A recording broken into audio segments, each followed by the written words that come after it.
அஞ்சு முகம் தோன்றில் ஆறு முகம் தோன்றும், வெஞ்சவரில் அஞ்சேல் என மேல் தோன்றும், நெஞ்சில் ஒரு கால் நினைக்கின் இருகாலும் தோன்றும், முருகா என்று ஓதுவாரும் முருகா என்று ஓதுவாரும். முருகனே செந்தில் முதல்வனே மாயோன் மருகனே ஈசன் மகனே ஒருகை முகன் தம்பியே நின்னுடைய தண்டைக்கால் நம்பியே கைதொழுவேன் நான். இந்த புதுவையில் நகரத்தில் மிகச்சிறப்பாக 47 ஆண்டுகளாக இந்த கந்தசஷ்டி விழாவை நடத்தி வருகிற குழுவுக்கும் அதை மிகச்சிறப்பாக ஒருங்கிணைத்து எல்லாரையும் ஒருங்கிணைத்து அதை மிக சிறப்பாக நடத்தி கொண்டிருக்கிற இனிய நண்பர் திருமிகு ஆரம் வினதித்தான் அவர்களுக்கும் அவர்களுடைய திருக்குமாரன் திருமிகு பழனியப்பன் வளர்ந்து வருகிற மிகச்சிறப்பான ஆடிட்டிங் படிக்கிற பிள்ளை அவருக்கும் அவர்களுடைய ஆட்சிக்கும் அண்ணனோடு உறுதுணையாக இருந்து பக்க பலமாக இருந்து இதனை நடத்தி தருகிற நாள்தோறும் வந்திருந்து இதனை நடத்தி தருகிற திருமிகு பெருச்சியப்பன் அவர்களுக்கும் சிவனையைச் செல்வர்களான கந்தன் அருள் வேண்டி காதலோடு வருகிற உங்களுக்கும் எனது இனிய நண்பர் எனது அழைப்பை ஏற்று இங்கு வந்திருக்கிற திருமிகு முத்தையா அவர்களுக்கும் அவர்கள் ஐயோபியில் சீனியர் மேனேஜராக இருந்தாங்க அவர்களுடைய துணைவியார் திருமிகு ஜெயா அவர்களுக்கும் ஜெயலட்சுமி அவர்களுக்கும் என் சார்பாகவும் என்னுடைய திருமகள் திருமிகு அலமேலு சந்திரசேகரன் சார்பாகவும் எனது பேரன் 2 நாட்கள் இங்கு வந்திருந்து வந்து கலந்து கொண்டு சிறப்பித்தார் திரு செல்வன் தண்ணீர்மலை விஸ்வநாதன் சார்பாகவும் எனது துணைவியார் அவர்கள் 2 நாட்கள் வந்திருந்தாங்க திருமிகு அன்னபூரணி ஆட்சி சார்பாகவும் வணங்குறதுல எனக்கு ரொம்ப மகிழ்ச்சி. உங்களை எல்லாம் மீண்டும் மீண்டும் வழங்குகிறேன். நம்ம இந்த கந்தனுடைய பேரருளில் சிவனுடைய ஆற்றலாகவே வந்திருந்தது. இங்கு உலகம் உய்ய 6 திருமுகங்களை கொண்டு 12 வேலவனாக வந்திருந்த ஒரு மாபெரும் ஆற்றல் ஞான வடிவின் குறியீடான முருகப்பெருமானுடைய திருவருளை கந்தபுராணம் வழியாக சிந்தித்து வருகிறோம். கந்தபுராணங்கிறது கச்சியப்ப சிவாச்சாரியாரில் தொண்டை நாட்டின் காஞ்சி மாநகரில் குமரக்கோட்டத்தில் அரங்கேற்றம் செய்யப்பட்டது. ஸ்காந்தம்ங்கிறது வடமொழியில் 1,00,000 பாடல்கள். இந்த கச்சியப்ப சிவாச்சாரியார் காஞ்சி மாநகரத்தில் குமரக்கோட்டத்தில் 30 திருமேனி தீண்டுகிற சைவ ஆச்சாரியார் வழியில் வந்தவர் சிவாச்சாரியார். அவர் கந்தபுராணத்தை நினச்சி எப்பவும் அனுதினமும் நினச்சிக்கிட்டே இருப்பார். அவருக்கு தமிழில் எழுதணும்னு ஆசை வந்துச்சு. அப்போ முருகனே முதல் திகழ் தசக்கர அப்படின்னு முதல் அடி எடுத்து கொடுக்க 10,345 பாடல்களில் இந்த கந்தபுராணத்தை மிகச்சிறப்பாக பொருட்சுவை சொற்சுவை அந்த கருத்துக்கள் ஊமைகள் இவ்வளவையும் பொதிந்து வைத்து அந்த அருமையான கந்தபுராணத்தை நமக்கு ஆக்கி தந்திருக்கிறாரு. அந்த முதல் சொல்ல வச்சு இதையெல்லாம் நம்ம கடந்த 3 நாட்களில் சிந்திச்சோம். முதலிலே இந்த சூரபன்மன் தேவர்களுக்கும் நல்லோருக்கும் பெரும் தீங்கு இழைக்கிறார். அவர்களெல்லாம் இந்திரன் முதலாகிய தேவர்கள் சிவனிடம் வந்து எங்களுக்கு இடர் தீர்த்தருள்க அப்படின்னு வேண்டுறாங்க. அவர் எனது அம்சமான முருகன் தோன்றி உங்களுக்கு இடர்களையெல்லாம் தீர்ப்பான்னு ஒரு நல்ல வார்த்தை சொல்கிறார். இந்த கந்தபுராணங்கிறது 3 திருமணங்களை பேசு. ஒன்று பார்வதியுடைய கல்யாணம், அடுத்தது சூரபந்தனுடைய அவனை ஆட்கொண்டதற்கு பிறகு தெய்வானை தேவர்களுடைய மகளை மணக்கிறாரு. அது இக பர சௌபாக்கியம் அருள்வாயே. இந்த பரம் அப்படிங்கிறதுக்கு அதுவும் இகம் இங்கு உள்ள வாழ்வுக்கு வள்ளியை மணக்கிறாரு. இரண்டும் ஒரு ஆற்றல். அது பெண்கள்னு நம்ம வச்சுக்க வேண்டாம். இச்சாசக்தி கிரியாசக்தி ஒன்றை அடைய, ஞானத்தை அடைய ஒரு விருப்பமும் அதற்கேற்ற உழைப்பும் இருந்தால் வெற்றியை அடையலாம். அந்த கோல்னு இன்னைக்கு பேசுகிறோம், கோல்னுங்கிறத அடையலாம், ஞானத்தை அடையலாம். அப்ப அந்த முருகனுடைய பேரருள் அதை நம்ம சிந்திச்சோம். முதல்ல பார்வதி அப்போ 3 திருமணங்கள். ஒரு திருமணமே கல்யாணம் செய்வாங்கன்னு சொல்றாங்க. ஒரு திருமணம்ங்கிறதே அவ்வளவு உயர்வானது. அது இல்லற வாழ்க்கையின் தொடக்கமானது. இங்கே 3 திருமணங்கள். இதை கேட்கிற போது மனதிற்கு ஒரு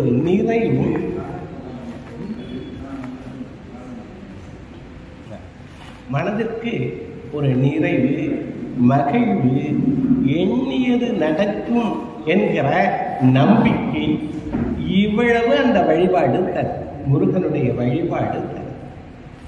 இப்ப முதலிலே பார்வதி திருமணத்தை முதல் நாளில் போதிவிட்டோம்.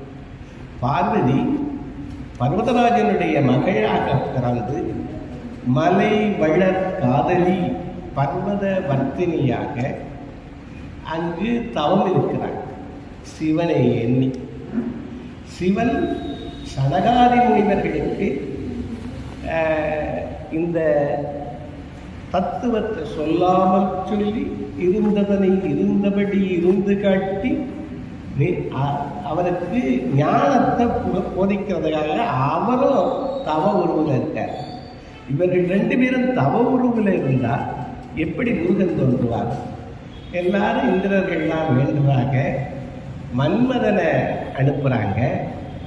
மன்மதன் தன்னுடைய மலர்கணைகளை எதிர்க்கிற போது பெருமான் கண்களை திறக்கிற போது எரிஞ்சிடறான்.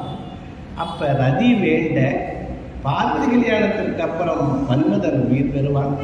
அவை எல்லாரு கண்களுக்கும் தெரிய மாட்டான், உன்னுடைய கண்களுக்கு தெரிவான். இன்று எல்லாரும் மனசுலேயே அந்த உணர்வுகள், இந்த உணர்வுகள் இருந்துக்கிட்டு இருக்கு. ஆனால் வெளியில தெரியல. அப்போ அந்த மாதிரி வரங்குகிறாரு.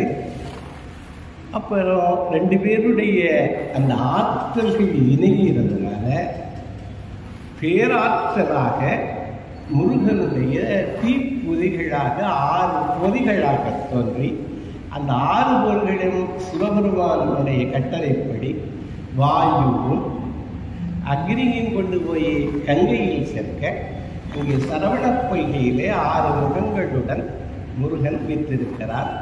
கார்த்திகை பெண்களாக 6 உருவங்களாக வளர்கிறான். அவனுக்கு மிகச்சிறப்பான விளையாடல்களை எல்லாம் அங்கு புரிகிறான். பிரம்மனுடைய அந்த தான் என்கிற கர்வம், வித்யா கர்வம், அந்த கர்வத்தை அடங்கி பிரணவத்தின் பொருள் கேட்டு அவனை சிறையில் இடுகிறான். எப்படியெல்லாம் இந்த மாதிரி கற்றவர்கள் ஒரு தவறு செய்தால் சிறை நிச்சயம்ங்கிறது மாதிரி இடைகிறான். அப்புறம் பெருமான் வேண்ட அவனை விடுவிக்கிறான். அதற்கப்புறம் இவர்களெல்லாம் வந்து தேவர்களெல்லாம் முருகன் வந்துட்டா என்ன சூரபந்தனுடைய வதம் நடக்கலையேன்னு சொல்றாங்க. அந்த நேரத்தில் முருகன் தன்னுடைய ஏகதச ருத்ரர்கள் சொல்றாங்க. அந்த ருத்ர வடிவத்தில் இருந்து 11 ஆயுதங்கள் அவர்களை எல்லாம் மான், மழு, எல்லாம் வில்லு, கணை, இப்படி ஆயுதங்களாக 11 கைக்கு ஆயுதமாக 12வது கைக்காக வேல் ஞானவேல், ஆழ்ந்து அகன்ற நுண்ணியவே.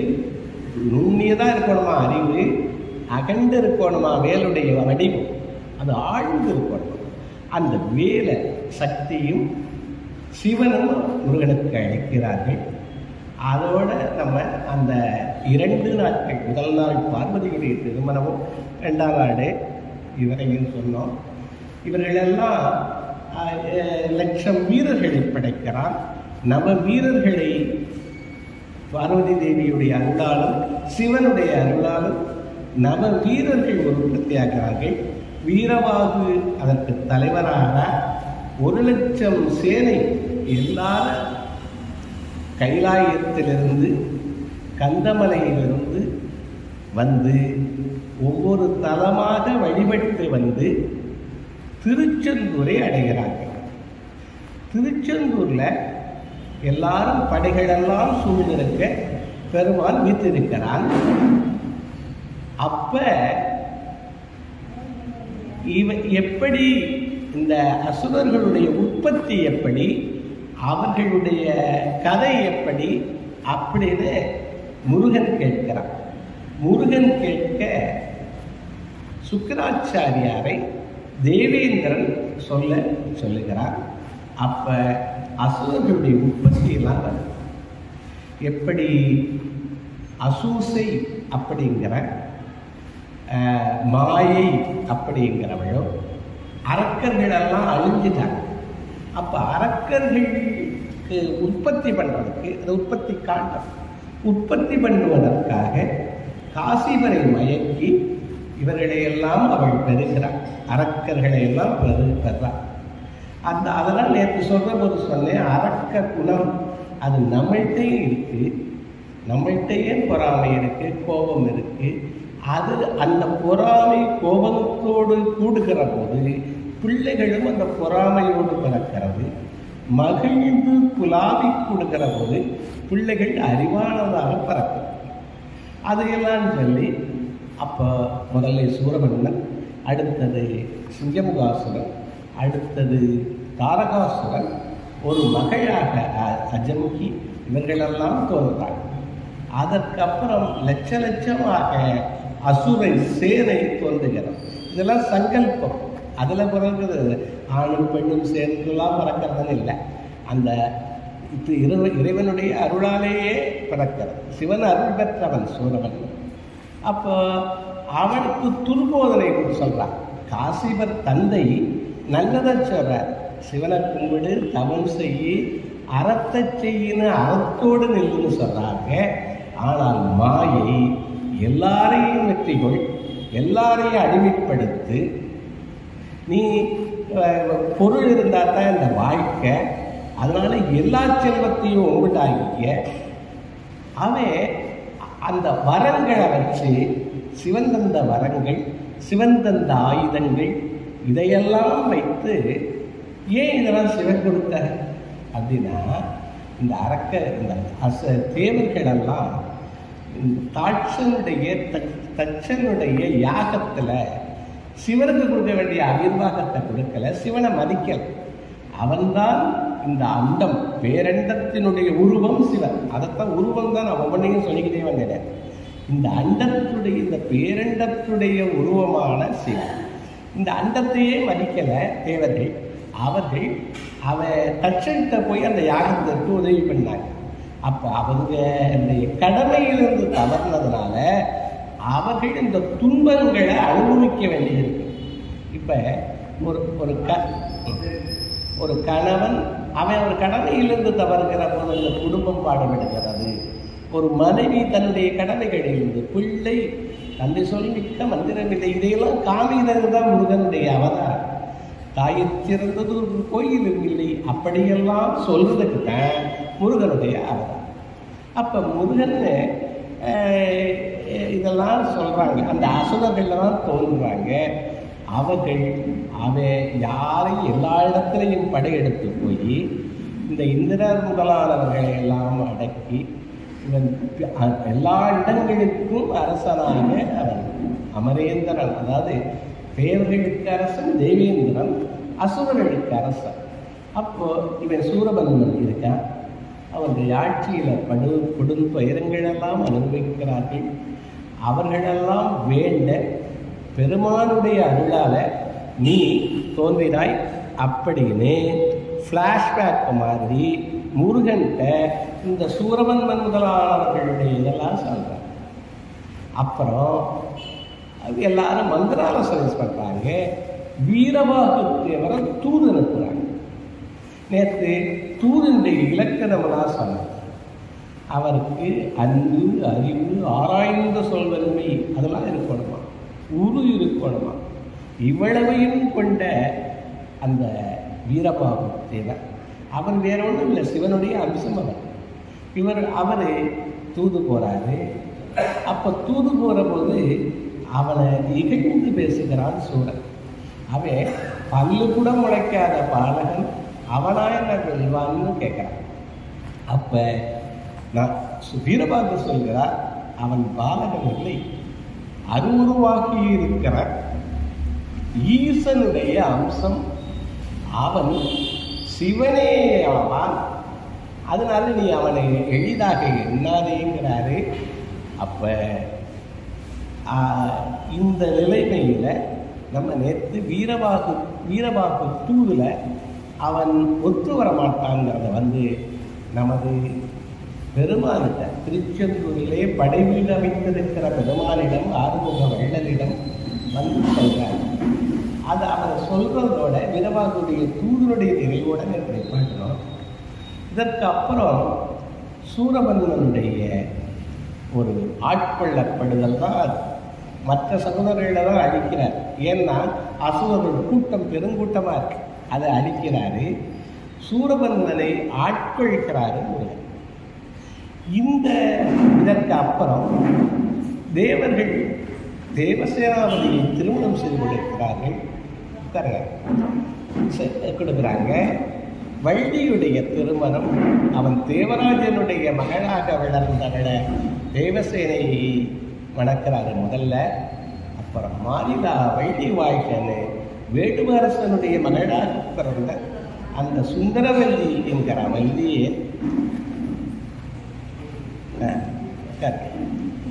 வள்ளியை மணக்கிறாரு.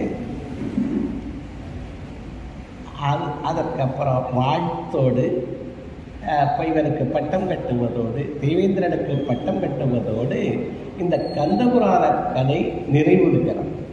அப்போ இந்த 3 நாட்களில் பார்வதி கல்யாணம், முருகனுடைய பிறப்பு, வீரபாகு தூது வரைக்கும் நம்ம சொன்னோம். இந்த 3 நாட்களில் இளைஞரான நமது நாராயணன் கோவிந்தன் பேச இருக்கார். அவர் நல்ல தமிழ் இதில் வளர்ந்து வருகிறவர். அவரும் எனக்கு 2 பேரும் பிடித்தமானவர்கள். நமது வினிதித்தானனுடைய புதல்வரான பழனியப்பன் நிறைய ஆன்மீகத்தில் வளர்ந்து வருகிற பையன். பாடிட்டிங் படிக்கிறாரு. ரொம்ப சிறப்பான நிறைய பாடல்களை மனப்பாடம் பண்ணி கருத்தோடு சொல்லக்கூடியவர். அது மாதிரி அவருக்கு நான் இப்போ எல்லாத்தையும் கோடிட்டு கட்டி கந்தபுராணம் முழுவதையும் இப்போ சொல்லியிருக்கேன். பிற்பகுதியை விரிவாக சொல்வதற்கு நமது நாராயணன் கோவிந்தன் 3 நாள் இருக்காங்கன்னு அண்ணன் சொன்னாங்க. எனக்கு எங்கள் அண்ணனுடைய பேரனுடைய அண்ணன் மகன் முதல் நாள் வந்திருந்தாங்க நாச்சியப்பன். அவருடைய பேரனுடைய திருமணத்துக்கு செல்ல இருக்கிறதுனால இந்த வகையில் இன்றோடு நான் சொல்லி தொடரலாம்னு கேட்குற போது, நான் நிறைய இந்த பள்ளி கல்லூரிகளில் அவர்களுக்கு இந்த தன்முனைத்த கருத்துக்கள், வாழ்வியல் கருத்துக்கள் இதையெல்லாம் சொல்கிறேன். அதை ஒட்டியும் சிலவற்றை பகிர்ந்துக்கலாம் அப்படிங்கிறத மாதிரி அண்ணன் கேட்டாங்க. ஏன்னா அந்த பையன் அந்த மித்த 3 நாளையும் சொல்வதனால சரின்னு இருந்தாலும் அந்த பட்டாபிஷேகத்தோடு நிறைவு செய்து விட்டுட்டு இந்த சுருக்கமாக முதல்ல சொல்லிட்டு இந்த கருத்துக்களை, அதாவது வாழ்வியல் கருத்துக்களை உங்களோட பகிர்ந்துக்கலாம் அப்படின்னு நினச்சேன்.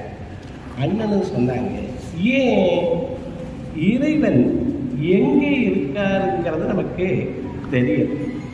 அவரு உள்ளத்துல இருக்கார். அப்ப நம்மளோட கூட இருக்கவங்க யாரு? மனிதர்கள் தான் கூட இருக்கார். அதனால இந்த மனிதர்களுடைய உறவு வளர்ந்தா அங்கே அந்த இறைவனுடைய சாநித்தியம்னு சொல்றாங்க, இறைவனுடைய அருள்ங்கிறாங்க. அது எங்கே இருக்கு? மனுஷங்கிட்ட தான் இருக்கு. தொண்டர் உளத்தில் உள்ளான் அப்படிங்கிறாங்க. இப்ப அவையாரோட பாடல், அந்த பாடல்ல என்னன்னா, இந்த அரியது கேட்கின் வடிவடி வேலோய் அரிது அரிது மானிடராய் பிறத்தல் அரிதுங்கிறாங்க. அதுக்கப்புறம் பெரிது எதுன்னு கேட்கிற போது எது பெரிது அப்படின்னு சொல்ல வர்றாங்க. அப்ப நிறைய எல்லா கதைகளிலும் புராண கதைகளையும் வைத்து இந்த பாடல் மிக அழகா இருக்கு. எது பெரிது? பெரிது பெரிது புவனம் பெரிது, புவனம் நான்முகன் படை. இந்த உலகம் நான்முகன் படை. அந்த நான்முகன் கரியவான் உந்தியில் வந்தோன் அவன் மால். நீங்க பார்த்திருப்பீங்க, படுத்திருக்கிற பெருமாளுடைய வயிற்றிலிருந்து ஒரு தாமரை போகும், அதுல பிரமனை காமிச்சிருப்பாங்க. நான் சொன்னது மாதிரி எல்லாம் ஒரு குறியீடுகள், சரியா? அப்ப நான்முகன் உந்தியில் வந்தோன். அந்த மால் என்ன பண்ணா? கரியமானோ அலைகளில் கீழோ அவன் பார்க்கடல்ல பள்ளி கொண்டது. அந்த கடல் அலைகடலோ குறுமுனியின் கையில் அடக்கம். அத யார்கிட்ட? அகத்தியன்கிட்ட அடக்கம் கடவுள்கிறாங்க. புவியிற் சிறுமன் புவியோ அரவினுக்கு ஒரு தலை பாரம். இந்த ஆதிசேடன் பூமியை தாங்கி இருப்பதாக ஒரு நம்பிக்கை. அப்ப இந்த பாம்புடைய தலைதான் பூமி, நம்ம இருக்க பூமிங்கிறாங்க. இப்ப அதுக்கு என்ன இது? பூமி எப்படி சுழங்குதுன்னு சொல்றாங்க. இந்த ஆகர்ஷண சக்தி புவியீர்ப்பு விசையால, அந்த ஈர்ப்பு விசை மாறி இருந்துச்சுன்னா புவனங்கள் எல்லாம் ஒன்றோட ஒன்று மோதிடும். ஒவ்வொன்றுக்கும் ஒரு விசை இருக்கு. அந்த விசைய அந்த காலத்துல ஒரு குறியீடாக யாரு தாங்கிறா? பாம்பு தாங்கிறதா சொன்னாங்க. அந்த அரவு என்னன்னா, அரவமோ உமையாள் சிறு வீரல் மோதிரம். மோதிரமா பாம்பை போட்டிருக்காங்க. உமையோ, அந்த உமை எங்கே இருக்கா? இறைவர் பாகத்து ஒடுக்கம். இறைவருடைய பாகத்துல ஒடுங்கி இருக்காள் அம்மை. இறைவருடைய பாகத்துல ஒடுங்கி இருக்கு. அப்ப இறைவர் எங்கே இருக்காரு? அதை சொல்ல வர்ற. இறைவரோ தொண்டர் உள்ளத்து ஒடுக்கம். இந்த இறைவன் தொண்டர் உள்ளத்தில் இருக்கிறான். அப்ப தொண்டரும் பெருமை சொல்லவும் பெரிதேன்னு சொல்றாங்க. அப்ப தொண்டருக்கு ஒன்றை சொன்னால் இந்த இறைவனுக்கே அது போய் சேரணும். திருமூலர் ரொம்ப அழகா சொல்றார். ஏன்னா மனிதர்களுடைய உறவுகளை பற்றி, அதை மேம்படுகிறத பற்றி இப்ப பேச வரேன். அதற்கு ஒரு அடித்தளமாக இறைவன் வேறில்லை, தொண்டர் வேறில்லை அப்படிங்கிறதுக்காக இந்த அவையாருடைய பாடலை சொல்ற. அவையார் என்ன சொல்றாங்க? இந்த உமையவள் உள்ளதான் எல்லாரும் இருக்கு. இந்த உயிர்கள் எல்லாம் உமையவளுக்குள்ள இருக்கு. உமையவள் பெருமானுடக்குள்ள இருக்கா. அந்த பெருமான் தொண்டர் உள்ளத்துள் அடக்கம் அப்படின்னு சொல்றாங்க. அப்ப தொண்டருக்கு செய்தால் பெருமாளுக்கே செய்தது மாதிரி பெருமாளுக்கே செய்தது. திருமூலன் நமது இந்த பெரும் மரபுல திருமூலர் தான் ஆதியான எல்லா கருத்துக்களும் அதில் இருக்கு. அதை இன்னும் புரிஞ்சுக்க முடியலைங்கிறாங்க திருமூலருடைய கருத்துக்கள். அவரு என்ன பாடுறாருன்னா, படமாட கோயில் பரமக்கு ஒன்றி படமாட கோயில் இறைவனுக்கும் தொண்டனுக்கும் உள்ள ஒரு பிணைப்பை சொல்றாரு. படமாட கோயில் பரமக்கு ஒன்று ஈகில். படமாட கோயில்னா பெரிய கோயில். அந்த கோயிலை இறைவனுக்கு ஒன்றை கொடுத்தால் அது நடமாட கோயில் நம்பர்க்கு அது ஆகா. நடமாடும் கோயில் நம்பர்க்கு அது ஆகா. அது தொண்டர்களை வந்து சேராது. இப்ப ஒரு பாலை இவருடைய பெருமானாட்டாங்க நமது பேராசிரியர் தமிழ்மதி நாகராஜன் ஐயா வந்திருக்காங்க. அவர்களுக்கு நண்பருக்கு என்னுடைய மிகுந்த வணக்கத்தையும் வாழ்த்தையும் தெரிவிப்பது ரொம்ப மகிழ்ச்சி. இங்கே இப்போ உயர்நிலைப்பள்ளியில் தமிழ் துறையில் இருந்தவங்க, அவங்களுக்கு என்னுடைய வாழ்த்து. இப்போ முதல் 3 நாட்களில் கந்தனுடைய கந்தபுராணத்திலிருந்து கருத்துக்களை, பார்வதியுடைய திருமணம், 2ஆம் நாளில் முருகனுடைய அவதாரம், 3ஆம் நாளில் வீரபாகத்தேவர் தூது, அதுகளையெல்லாம் குறிப்பிட்டேன். அதற்கு அப்புறம் இன்னும் 2 நாட்களில் தம்பி நாராயணன் கோவிந்தன் பேச இருக்கிறாரு. அவரை நிறைவு பகுதியை விரிவாக சொல்லுவார்னு சொல்லி நிறைவு பகுதியையும் இங்கேயே இதுவரைக்கும் நிறைவேற்பதில் என்ன வருது, சூரபன்மனுடைய எப்படி அவனை கர்வத்தை அடக்கி ஆட்கொண்டான் என்பதை கூறி, அதற்கப்புறம் வள்ளி தெய்வானை திருமணத்தை கூறி, தேவேந்திரனுக்கு நடந்த பட்டாபிஷேகத்தை கூறி முதல்ல முடித்தேன். அதுக்கப்புறம் தொண்டர் உள்ளத்துள் அடக்கம் அப்படிங்கிறத எடுத்துக்கிட்டு விரிவாக அவர் கதையை சொல்வார்னு சொல்லி இந்த தொண்டர்களை பற்றி பேச இப்போ ஆரம்பிச்சிருங்க. தொண்டர்கள்ங்கிறது உமையுள் அடக்கம், உமை சிவனுள் அடக்கம். அப்போ தொண்டர்களும் பெருமை சொல்லவும் அருதியேன்னு இது வரைக்கும் சொன்னேன். அதுக்கப்புறம் அந்த தொண்டருக்கு கொடுத்தால் அது அவருக்கு போய் சேருவான். படமாட கோயில் பகவற்கு ஒன்று ஈகில் அது நடமாடும் கோயில் நமக்காக மனிதர்களுக்கு வந்து சேராது. கோயிலில் பற்ற பால் நம்ம மனதுக்கு வேணும்னா ஒரு நிறைவை தரலாம். ஆனால் அந்த பால் இங்கே வந்து சேருமா? ஆனால் என்ன திருமூலர் சொல்றாரு, நடமாடும் கோயில் நம்பர்க்கு ஒன்று ஈகில், படமாட கோயில் பரமக்கு அது ஆகும். அது ஆகும். இங்கே ஒரு நடமாடிக்கொண்டிருக்கிற இறைவனுடைய வடிவமாக இருக்கிற இவர்களுக்கு கொடுத்தால் நீங்க அவனுடைய உள்ளம் மகிழும், உங்களுக்கு அருளெல்லாம் கிடைக்கும் அப்படிங்கிறது நமக்கு திருமூலர் சொல்கிறார். அப்ப இவ்வளவு நேரம் அந்த அருளை பற்றி பேசணும். இந்த மனிதர்களுக்கும் மனிதர்களுடைய ஒத்து வாழ்தல், மனிதருக்கு ஒன்று கொடுத்தல், அதுதான் கடவுளுக்கு செய்கிற நம்மளால செய்கிற தொண்டுங்கிறது தமிழ் நமக்கு சொல்லித்தரு. என்னெல்லாம் கொடுக்கலாம் அப்படின்னு அதே திருமூலர் யாருக்கு என்ன கொடுக்கலாம்? யாவர்க்குமாம் இறைவனுக்கு ஒரு பச்சிலை. இறைவனுக்கு பகவத்கீதையில் சொல்றாங்க, எனக்கு என்னென்னமோ நீ தரணுங்கிறது இல்லை, பொன்னை தரணுங்கிறது இல்லை, பொருளை தரணுங்கிறது இல்லை, ஒரு பழம் தரலாம், பழம் கிடைக்கலையா ஒரு இலையை தரலாம், இலையும் கிடைக்கலையா ஒரு தண்ணீரை தரலாம்னு சொல்றாங்க. அப்ப அவர் வெளிவந்தவர்.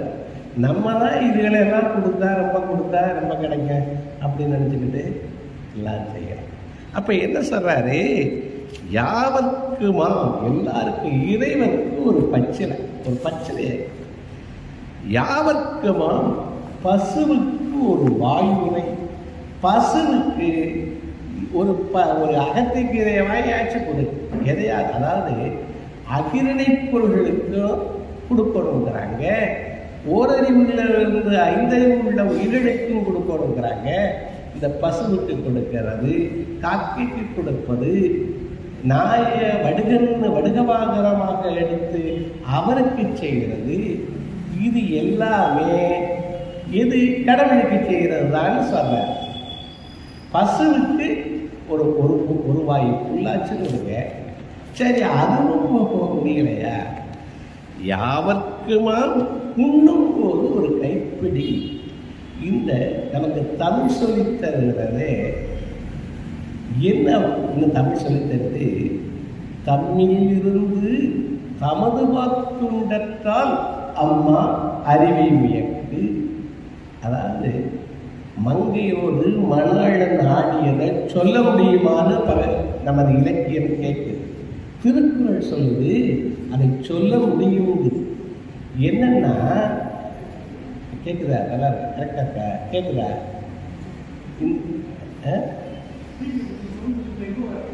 எக்கோ இருக்குங்களா? தெரியல. அண்ணன் ஹலோ ஹலோ அவரை பார்த்தாரு. அது எக்கோவாக இருக்குங்கிறாங்களே, கொஞ்சம் பார்க்கணுங்களா? இல்லை, எக்கோவாக இருக்கு அப்படிங்கிறாரு. ஆனால் அது எப்படி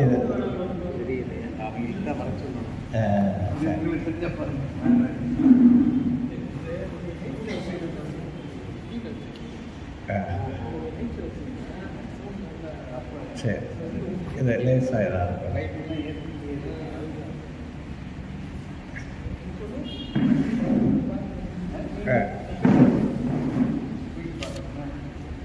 யாவர்க்குமாம் உண்ணும்போது ஒரு கைப்பிடி,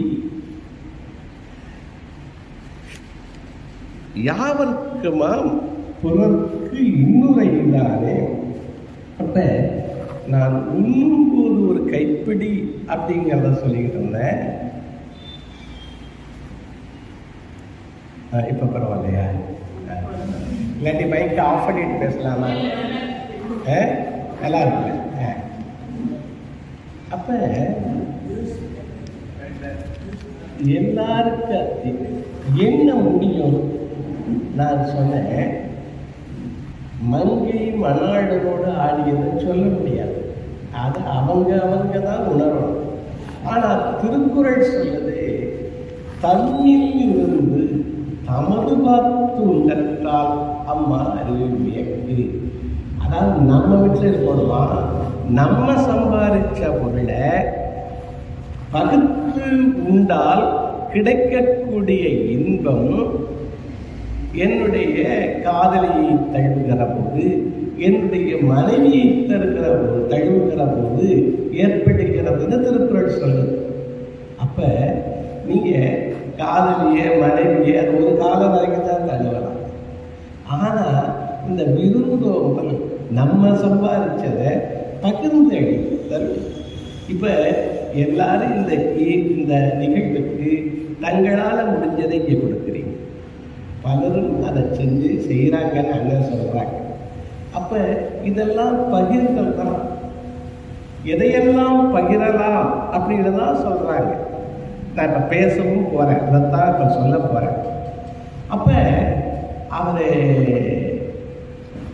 பகத்துண்டு பல்லுயிரோங்குதல் நீங்களோர் தொகுத்தவற்றுளெல்லாம் தலைன்னு சொல்றாங்க. அதுதான் ஈதல், இசைபட வாழ்தல்.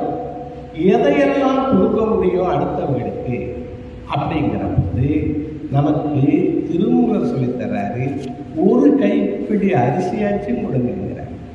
வாயில்லாத ஜீவனுக்கு எதையாவது ஒரு ஒரு புள்ளையாவது கொடுங்கிறார். இது எதுவும் முடியாட்டி எது கொடுக்க சொல்றாரு? யாவர்க்குமாம் இன்னுரைந்தானேங்கிறார். ஒரு நல்ல வார்த்தைகளை அவர்கள் வாழ்க வாழ்க வளத்துடன் வாழ்க வளமுடன் அப்படின்னாச்சும் சொல்லுங்க. எல்லாரையும் வாழ்த்த சொல்றாரு, அதாச்சும் முடியுமில்லை நம்மளால. யாவர்க்குமாம் இன்னுரைந்தானேன்னு சொல்ற. இது கொடுத்தா அது இறைவனே சொல். அதாவது சில பேர் வாழ்த்து, எனக்கு வாழ்த்த வயசு இல்லைங்க. வாழ்த்த வயசு வேண்டாமா? என்ன வேணும்? வாழ்த்த என்ன வேணும்? மனசு வேணும். நிறைய பேருக்கு அதை வாழ்த்துறதுக்கு மனசு இல்லை. பல்லாண்டு பல்லாண்டு பல்லாயிரத்தாண்டு பல கோடி 100,000 மல்லாண்ட திண்டோள் மணிவண்ணா உன் சேவடி செவிக்கு திருக்காப்பு அப்படின்னு பதங்கள் இருந்தானுக்கே பல்லாண்டு நம்ம சொன்னவங்க. அப்ப அந்த எல்லாரையும் வாழ்த்துறது இன்னுரை இனிய சொற்கள் இனியவை கூறல் அப்படின்னே திருக்குறள். அப்ப இந்த சொல்ல பற்றி மனிதர்களுடைய ஒரு உறவு மேம்பட என்ன செய்யணுங்கிறத பற்றி இன்னும் ஒரு அரை மணி நேரம் அதை சிந்திக்கலாம் அப்படிங்கிறது. ஏனென்றால் இந்த கதையை நிறைவு செய்வதற்கு இந்த 3 நாட்கள் இருக்கிறதுனால இதையும் இதோடு சேர்த்து இது வேறல்ல, சிவன் வேறல்ல, கந்தன் வேறல்ல, அவருடைய அதாவது உயிர்கள் எல்லாம் ஒன்றை ஒன்று வாழ்த்திடும் போது உள்ளிருந்து வாழ்த்துவது கந்தனின் குரல். அது இயற்கையின் குரல், உன்னுடைய குரல். அப்போ இந்த இன்னுரை யாருக்கு ஒரு நல்ல வார்த்தை, அதுதான் பேச வர மாட்டேங்குது. எவ்வளவோ நேரம் நம்ம இன்னுரை சொல்லணும்னு நினைச்சாலும் பல நேரங்களில் எரிச்சல் அடைஞ்சார். வெகுடி அந்த கோபம் வந்து சினம் என்னும் சேர்ந்தாரை கொள்ளினார். அந்த அதுகள்லாம் தவிர்க்கணுங்கிறது தான் இந்த மாதிரி பெரிய காப்பியத்தை படிக்கிற போது, கந்தனுடைய அருளை படிக்கிற போது நம்ம மனசுல வர. அப்ப ஒரு சொற்கள், அந்த சொற்களை பற்றி சிறந்த சொற்கள் அதை பற்றி இந்த நான் சில பயிற்சிகளில் சொல்றது உண்டு. அதை உங்களோட தெரிஞ்சுக்கலாம் அப்படின்னு நினைக்கிறேன். 6 சிறந்த சொற்கள், 5 சிறந்த சொற்கள், 4 சிறந்த சொற்கள், அது மாதிரி சொற்கள். ஏன்னா ஆக்கமும் கேடும் அதனால் வருதலால் காத்து ஓம்பல் சொல்லின்கள் சோர்வுல. சோர்வு தான் நமக்கு என்னென்னமோ சோர்வு வருது. ஆனா சொல்ல சோர்வு வரக்கூடாதுதான். இப்போ கொஞ்சம் கூட இருக்கும் முன்னாடி இருந்ததை விட. உங்களுக்கெல்லாம் கரெக்டா இருக்கா? எக்கோ கூட இருக்கா? எனக்கு கூட இருக்கிறது வேற இருக்கு. உங்களுக்கெல்லாம் சரியா இருக்கா? கரெக்டா கேட்குதா? கொஞ்சம் இல்லை, முதல்ல எல்லாம் முதல் நாளில் தான் கொஞ்சம் நல்லா தான்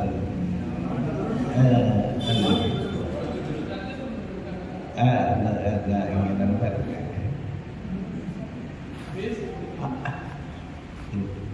அப்ப இந்த சொற்கள்ல தான் எல்லாம் இருக்கு. ஆக்கம் வந்தாலும் அதுலதான் வரலாம், கேடு வந்தாலும் சொல்லுதான். அதனால சொல்லுல சோர்வு இருக்கக்கூடாது. எதுல வேணுமானும் சோர்வு இருக்கலாமா, இந்த சொல்லுல சோர்வு இருக்கக்கூடாது. சொற்சோர்வு படை அப்படின்னு அம்மையார் சொன்னாங்க. சொற்சோர்வு படை. அப்ப என்னென்ன சொற்கள்? 6 சிறந்த சொற்கள் என்னவா? I admit I made a mistake. நான் ஒரு தவறு செய்து விட்டேன் அப்படிங்கிறத ஒத்துக்கிறது மிகச்சிறந்த சொற்கள்ங்கிறார். 5 சொல்லு, 6 சொல்லு சிறந்த சொல்லு. நான் ஒரு தவறு செய்து விட்டேன் என்பதை. இப்ப சூரபந்தன் தவறு செய்தேன்னு முதல்ல ஒத்துக்கல.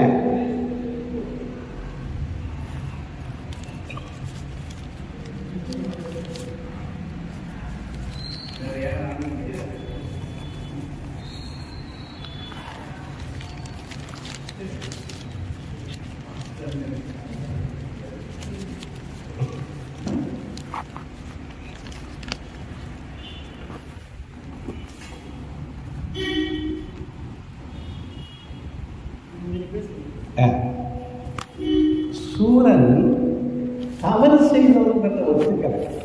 இவங்களையெல்லாம் நல்லவர்களையெல்லாம் துன்புறுத்தணும், சிறையில வச்ச, கையை வெட்டின, காலை வெட்டின. வீரபாகத்தேவர் சொல்றாரு, வந்து நீ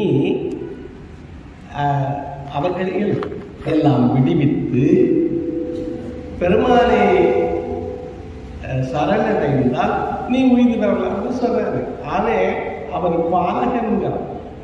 கர்வம் கந்தபுராணமே கர்வத்தை நான் எனதுங்கிற மமகாரத்தையும் அகங்காரத்தையும் அடக்குவதற்காக வந்தது.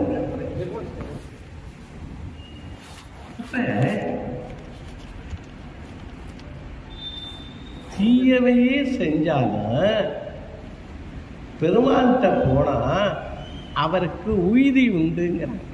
ஐ admit I made a mistake. நான் தவறு செய்து விட்டேன் என்பதை ஒத்துக்கொள்ளணும்னு சொல்றேன். தவறு செஞ்ச ஏன் ஒத்துக்க மாட்டேங்கிறேன்?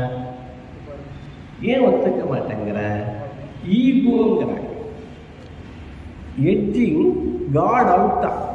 மனசுல இருக்கிற காடை வெளியேற்றிட்டமா, மனதில் இருக்கிற நல் எண்ணத்தை வெளியேற்றிட்டமா. Good out. காடு இருக்கு பதில் குட் அவுட். மனதில் இருக்கிற நல்ல எண்ணத்தை வெளியில போய் சொல்லிட்டோம். அதனால என்ன, நம்ம தவற ஒத்துக்க மாட்டோம். இங்கே இந்த தவறு எளியோரை வதைத்தது தவறு அப்படின்னு சூரன் ஒத்துக்கிட்டா அந்த அவனுக்கு மீதி அப்பவே கிடைச்சிருந்த. அதுக்கு தான் சொல்றாரு, தீயவை புரிந்தாரே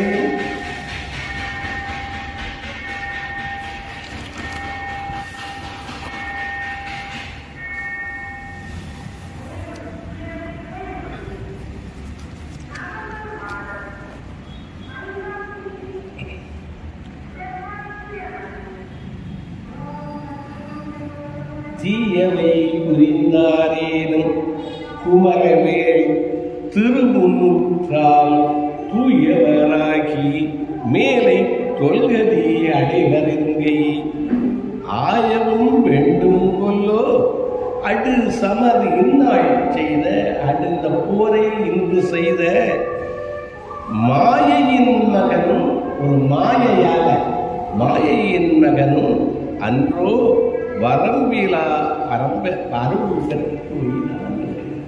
அவன் கடைசி பாடல் நிறைவு பாடல் வாரிச்சன். அவன் மாயையினுடைய மகன், அவனுக்கு மாயை மறக்கியது. அதனால சொல்ல மாட்டாங்க. ஏன் தவறு செய்தவன்னு ஒத்துக்க மாட்டேங்கிறோம்னா, தவறு செய்யறதுன்னு ஒத்துக்கிட்டா என்ன நிகழ்வு? என்ன பண்ணாங்களாம், மனைவி ஒரு டம்ளர் காஃபியை கொண்டாந்து டேபிளில் வச்சாங்க. இவர் எழுதியிருந்தார். எழுதின போது பையன் ஓடியாந்தான், இந்த காப்பியை தட்டிவிட்டான். அது கொட்டி போச்சு. இதான் நடந்தது. அவன் சொன்னா, உள்ள என்ன பண்ணிக்கிறீங்கிற, இதை இந்த காஃபியை என் கையில் கொடுத்துருக்கலாம்ல அப்படின்னு அவன் சொன்னான். அந்த அம்மா சொல்றாங்களா, என்ன எழுதி கிழிக்கிறிய, இந்த காப்பியை குடிச்சிட்டு எழுதியிருக்கலாம்ல அப்படின்னு அந்த அம்மா சொன்னாங்க. பையன் சொன்னானா, ஏன் ஓரத்தில் வச்சிய, நடு வச்சிருக்கலாம்ல, அதனால கொட்டி போச்சுருந்தாங்க. ஒவ்வொருத்தர் யாரும் அவங்க தப்ப ஒத்துக்கல. அங்கே அது நரகமாயிடுச்சு. அதே நேரத்தை இப்போ மாற்றி சொல்றேன். அவர் சொன்னார், காஃபி எப்படி குழகுழன்னு இருந்துச்சு, மனமா இருந்துச்சு, நான் என்ன பண்றேன் பெருசா, குடிச்சிட்டு எழுதியிருக்கலாம் அப்படின்னு அவர் சொன்னார். அந்த அம்மா சொன்னாங்களா, நான் உள்ளே என்னங்க பண்ணுவேன், உங்க கையில கொடுத்துருக்கலாம், நீங்க என்ன எழுதிருக்கிறது பார்த்துருக்கலாம் அப்படின்னு அவங்க ஒத்துக்கிட்டாங்களாம். பையன் சொன்னானா, நான் தான் இப்போ கவனமா இருந்திருக்கணும், கவனமா நான் வந்திருக்கணும், அதை கொட்டிட்டேன் அப்படின்னு அவன் சொன்னான். இப்ப அந்த இடமே சொர்க்கமா இருக்கு. இதே இது முதல்ல சொல்றது அது நரகமாகுது. அதாவது நடக்கிறது ஒண்ணுதான், நம்ம தான் நம்மளது வார்த்தைகளால எல்லாரையும் காயப்படும், அல்லது வார்த்தைகளால எல்லாம் நடத்த சொர்க்கமாக்கணும். அப்ப சிறந்த 6 வார்த்தை இந்த மனித உறவுகள்ல சிறந்தது I admit I made a mistake, நான் தவறு செய்து விட்டேன் என்பதை ஒற்றுக்கொள்கிறேன். ராவணன் அழிந்ததும் அதுதான், சூரன் அழிந்ததும் அதுதான், அவனுடைய தவறுகள். அதை திருத்திக்கணும். அவர் சொல்றாரு, தவறு சிறிதாக இருக்கிறது, வராம பார்த்துக்க, வந்தால் திருத்திக்க திரை செய்ப்பான்னு சொல்ல. அப்ப இது 6 சிறந்த வார்த்தைங்கிறார். இன்னொன்று ஏன் ஒத்துக்க மாட்டேங்கிறதுனா, நம்ம சொன்னதுதான் சரின்னு நினைக்கிறோம். சரி தப்புங்கிறத யாரு சொல்ல முடியும்னு கேட்குறாங்க. யாரு சொல்ல முடியும்னா காலம்தான் சொல்ல முடியுமா. நம்ம ஒன்றை செஞ்சுட்டோம். இப்போ ஒரு பொருளை காலம்ங்கிறவன் நம்ம என்ன வேலைக்காரர்களே எடுத்துக்கலாம். அப்புறம் என்ன சொல்கிறாங்க, வேலைக்காரர்களே எடுத்துருவாங்க இப்படிலாம் சொல்கிறோம். அப்புறம் அந்த பிள்ளைய பிடிச்சி ஜெயிலில் வந்து போலீஸ்ல சொல்கிறோம், அதை உதைக்க வர்றோம். இவ்வளவு நடக்குது, வேலைக்காரன் எடுத்துட்டாங்க. ஆனால் மறுநாள் அது கிடச்சிருச்சுன்னு வைங்க, நம்ம வீட்டிலேயே கைதவறி வச்சுருக்கோம். அப்போ நம்ம அதை திட்டுனதுதான், அவங்கள வஞ்சதுதான். அப்போ எது சரி தவறுன்னு சொல்லுது, காலம்தான் சொல்லுதுங்கிறாங்க. ஒரு பஸ்ஸு போகுது, ஐயோ பஸ்ஸு விட்டுட்டோமேன்னு நினைக்கிறோம். அடுத்த பஸ்ஸில் போகும்போது அந்த பஸ்ஸை அடிபட்டு இருந்தா நல்ல வேலை போகலைன்னு நினைக்கிறோம். அப்போ சரி தப்புங்கிறத காலம்தான் முடிவு பண்ணு. நம்ம நினைச்சதான் சரிங்கிறோம். தப்பாக இருக்கலாம். பெரும்பகுதியான குடும்பத்துக்குள்ள குழப்பம் எல்லாமே புரிதல் குறைபாடு. சரியா புரிஞ்சுக்கல, சரின்னு மன்னிச்சுங்க.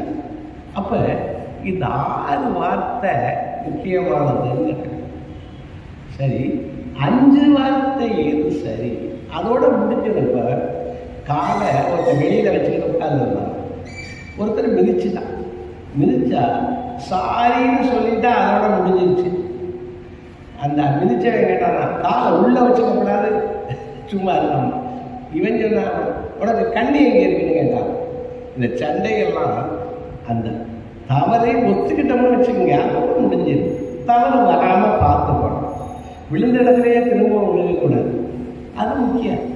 அடுத்தது 5 சிறந்த வார்த்தைகள். நீ ஒரு நல்லதை செய்திருக்கிறாய், பாராட்டுன்னு சொல்ற. You did a good job. Good job. எங்கேய மனிதனா அங்கீகாரத்துக்கும் பாராட்டுக்கும் ஏங்குறான். நமக்கு தீராத ஏக்கம் இருக்கான். நம்மளை பாராட்டு எல்லாரும் நம்ம எழுதி கட்டி தொங்க விட்டுருக்கோமா, அது யார் கண்டிப்பு தெரிஞ்சிச்சோ அவங்க சிறந்தவர்களாக மனுஷன். என்ன கட்டி தொங்க விட்டுருக்கோம்னா, என்னை கண்டு கொள்ளுங்கள், என்னை அங்கீகாரம் செய்யுங்கள், என்னை பாராட்டுங்கள்னு எழுதி தொங்க விட்டுருக்கோம்.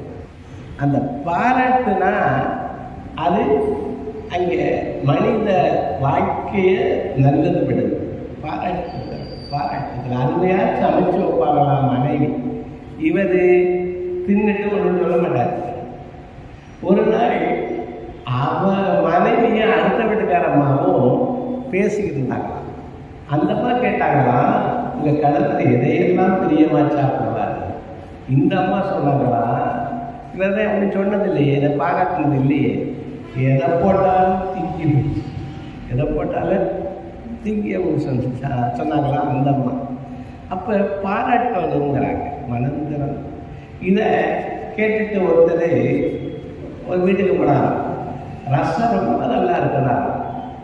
அந்த மனைவி அழுக ஆரம்பிச்சிட்டாங்களா. பொரியல் ரொம்ப நல்லா இருக்குங்களா. அவங்க கூடுதலாக அழுக ஆரம்பிச்சிட்டாங்க.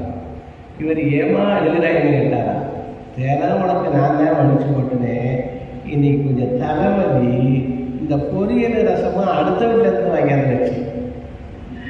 அப்போ அங்கே பாராட்டுக்கும் இந்த கிண்டல் நக்கலுக்கு என்ன வித்தியாசம் சொல்கிறாங்க? 2க்கு வித்தியாசம் ஒரே வித்தியாசமா. அந்த வித்தியாசம் என்னன்னா, உண்மையா பாராட்டுல உண்மை இருக்கணும். நான் சொன்ன கதையில அவனுக்கே தெரியாம உண்மை இல்லை, சரியா? இதுல யார் வாங்க வச்சதில்லை, உண்மை இருக்கணும். உண்மை இல்லாம பாராட்டுனா அது சுற்றும். தீயினால் சுட்டவும் உள்ளாரும் ஆறாரையை நாவினால் சுட்ட வடுனார். அப்ப அது சுற்றும். அப்போ நல்லவை அல்லவை தேய அறம் பெருகும், அல்லவை தேய அறம் பெருகும், நல்லவை நாடி இனிய சொல்லியிருந்தார். நல்லதை நம்ம நாடித்தான் தேடி தேடித்தான் நல்லதை சொல்லணும். ஒவ்வொருத்தையும் ஒரு நல்ல குணம் இருக்கு. நல்ல குணம் இல்லாம இருக்குமா? எவ்வளவு இப்ப ராவணன்கிட்ட அந்த பிறன்மனினை என்ற ஒரு குணம் தான் தீயதுங்கிறாங்க, மற்றதெல்லாம் நல்லதுங்கிறாங்க. நல்ல குணம் எல்லாத்தையும் இருக்கு. அதை தேடி தேடி நம்ம பாராட்டணுங்கிறாங்க. ஏன்னா ஒவ்வொருத்தரும் பாராட்டுக்கு ஏங்குறவன். நம்மளை ஒரு வார்த்தை நல்ல வார்த்தை சொல்ல மாட்டாங்களான்னு காத்துக்கிட்டு இருக்கமா, அதை சொல்றதுக்கு நமக்கு கஞ்சத்தனம். கஞ்சன்னா பணத்துல மட்டும் கஞ்சம் இல்லை, மனசுலையும் கஞ்சத்தனம். இந்த ஏன் பாராட்ட மாட்டேங்கிற? அது சமைச்சு வைக்கிறத அம்மா வைஃபு, அதாவது மனைவி சமைச்சு வைக்க கடமைப்பட்டாங்க. அதுல என்ன பாராட்டுற? அது தருத்திரிய புத்தியம், அது மனதிலே தருத்திரிய. கஞ்சத்தனம் மனதில். கஞ்சன்னா ஒருத்தர் என்ன பண்ணானா, புளி ரசம் வைக்கணுமா, புளி வாங்கி சொல்லுவாங்க. இவன் போய் ஒரு புளியா தொட்டா இது கருப்பா இருக்கு, இது குளகுளன்னு இருக்கு, சரியா இல்லை அப்படின்னு ஒவ்வொரு புளியா தொட்டுட்டு கடைசியில் வீட்டுக்கு வந்தாங்க. ஒரு செம்பு தண்ணி கொண்டாட சொல்லுவாங்க. அந்த தண்ணியில கையை விட்டு கரைச்சிட்டு ரசம் வைக்க சொல்றாங்க. இப்படி ரசம் கஞ்ச. அவன் மகன் இவனை விட கஞ்சனான். அப்பா கெடுத்தியே ஒரு விரலை விட்டுருந்தீங்கன்னா இதை 5 நாளைக்கு வச்சுக்கலாமே. இதெல்லாம் என்ன கஞ்ச? புத்தி. புத்தியில கஞ்சம். அதுக்கு பாராட்ட மாட்டாங்க. அப்ப புத்தி விதியோடுங்கிறது தான் இவ்வளவு பாட்டு. யாவருக்குமாம் இன்னுரைதானேங்கிற. அப்போ you did a good job. 4 சிறந்த வார்த்தைகள், 4 சிறந்த வார்த்தைகள் என்னன்னா, வாட் இஸ் யுவர் ஒப்பீனியன் சொல்றாங்க. இது பற்றி உங்களுடைய கருத்து என்ன? இதை கேட்கணுமா? நாங்கள்லாம் கேட்கிறோம் வீட்டிலேயே. அவங்க இதை பற்றி என்ன கருத்து என்னன்னு கேட்டுட்டா பிரச்சனை இல்லை. அந்த ஏன்னா 2 கண்களால் 2 திசை தெரிந்தால் 4 கண்களால் நாம் பார்க்காததைய அன்பும் அக்கறையும் உள்ளவங்க. என் மேலே என் மனைவிக்கு அன்பும் அக்கறையும் இருக்கு, என்னுடைய மகளுக்கு அன்பும் அக்கறையும் இருக்கு. அதனாலதான் அப்பா நீங்க தனியா போறீங்களே, நானும் வர்றேன்னு வர்றாங்க. நிறைய வேலைகள் இல்லை, அவ்வளவே ஒதுக்கிட்டு இன்னைக்கு கூட வர்றாங்கன்னா அது ஒரு அன்பும் அக்கறையும் இருக்கு. நம்ம மேல அன்பும் அக்கறையும் உள்ளவர்களோட கலந்து ஆலோசித்தால் நம்மளுக்கு தெரியாது, அவங்களுக்கு தெரியும். எனக்கு இந்த பக்கம் தான் தெரியும், உங்களுக்கு இந்த பக்கமும் தெரியும். 2 கண்களால் 2 திசை தெரிந்தால் 4 கண்களால் இந்த எல்லாமே தெரியும்ல. அப்ப நமக்கு வேண்டியவர்களுடைய கலந்து ஆலோசித்தல் மிகச்சிறந்ததுன்னு 4 சிறந்தவா. இப்ப நான் வித்தியாசத்தை கேட்கிறேன், எனக்கு இந்த ஊருக்கு போகணும் அப்படின்னு கேட்குறேன். அவங்க நான் கேட்டா அவங்க சொல்றாங்க, அவங்களுக்கு ஒரு சந்தர்ப்பம் கிடைக்கிது எனக்கு உதவ. அவங்க சொல்ற போது அது அவங்களுடைய குழந்தை ஆயிடுது. நமக்கு யாராவது ஆலோசனை சொன்னால் என்ன ஆயிடுது, அந்த ஆலோசனை வெற்றி அடையணும்னு அவங்க நினைப்பாங்க. அவங்க என்ன சொல்றாங்க, காசிக்கு போனால் இங்கே அந்த சத்திரம் இருக்குது, நம்ம சத்திரம் நல்லா இருக்குது, அங்கேயும் முன்னாடி ஒரு வினிமித்தன் ஒருத்தர் இருந்தார், எங்கள் பேருக்காரு, அந்த மாதிரி ஒருத்தர் இருக்காரு, அவரை பார்க்கலாம். அவங்க பிள்ளைகள்லாம் இப்போ வெளிநாட்டில் அமெரிக்காவில் இருக்காங்க. எனக்கு அங்கே போகணும்னு ஒரு தேவை வருகிறது, என் பேரனுக்கு அங்கே ஒரு வேலை கிடைச்சா நான் கேட்கிற போது அவங்க உதவுறாங்க. அப்போ யாரு உதவக்கூடுமோ அவங்ககிட்ட அவங்களுக்கு ஒரு மரியாதை கொடுத்து பேசுகிற போது நம்மளுடைய அந்த உறவு மேம்படுதல் ஒன்று, அவர்களை அங்கீகரித்தல் ஒன்று, இப்படி அந்த எல்லா அந்த சூழலே எப்படி ஒரு சிறப்பாக அமையுதுன்னு தான் இவ்வளவு சொல்லிக்கிட்டு இருக்கேன். இந்த வார்த்தைகளை அழகாக பயன்படுத்துகிற போது இந்த அல்லவையெல்லாம் தேய்ந்து அறம் எப்படி பெருகுதுன்னு சொல்ற. அப்போ வாட் இஸ் ஒரு ஒப்பீனியன்னு கேட்கறது சிறந்ததுன்னு சொல்கிறாங்க. இப்போ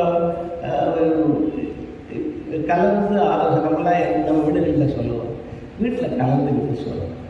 அந்த கலந்துக்கிட்டு சொன்னோம்னா என்ன அர்த்தம்?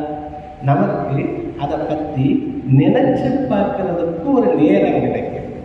கலந்து சொல்லணும். நமக்கு தெரியாத அவங்களுக்கு தெரிஞ்சு சொல்கிறாங்க. அதுக்கப்புறம் நம்ம ஒரு சரியான முடிவு எடுக்க முடியும். நம்மளாக எடுக்கிற முடிவை விட நம்மளுக்கு தெரிந்தவர்கள் அறிந்தவர்கள் அதில் ஒரு புரிதல் உள்ளவர்களும் சேர்ந்து அந்த முடிவு எடுக்கிற போது இது சிறப்பாக இருக்கு. அப்போ 6 வார்த்தைகள் சொன்னேன், 5 வார்த்தைகள் சொன்னேன், 4 வார்த்தைகள் சொன்னேன். சிறந்த 3 வார்த்தைகள் என்னன்னு கேட்குறாங்க. அது சிறந்த 3 வார்த்தைகள் இஃப் யூ ப்ளீஸ். இந்த கதவை திறக்கிறதுக்கு சாவி இருக்கு, ஆனால் மனக்கதவை திறக்கிறதுக்கு hearts open with ease with 2 keys. என்ன keys? thank you and please. அப்ப இந்த தேங்க்ஸ்னு சொல்றது, ப்ளீஸ்னு சொல்றது, இதெல்லாம் ஒரு மிகச்சிறந்த வார்த்தைகள். எதையும் ஒரு தயவோடு கேட்கிற போது, இப்ப முருகனை புகழ்ந்து கேட்கிறார், அதுவே திருப்புகழ் தான். இந்த புகழ்மொழியையே இப்போ துதிப்பாடல்னா என்ன, வழிபாட்டு பாடல்னா என்ன, எல்லாம் அந்த புகழ்மொழிகள் தான். அவனுடைய கரம் எப்படி இருக்கிறது, வதனங்கள் கருணை முரண் முகங்கள் 6, இப்படியெல்லாம் நம்ம சொல்றது, அதை வர்ணிக்கிறது, அது எல்லாமே புகழ்ந்தது தான்.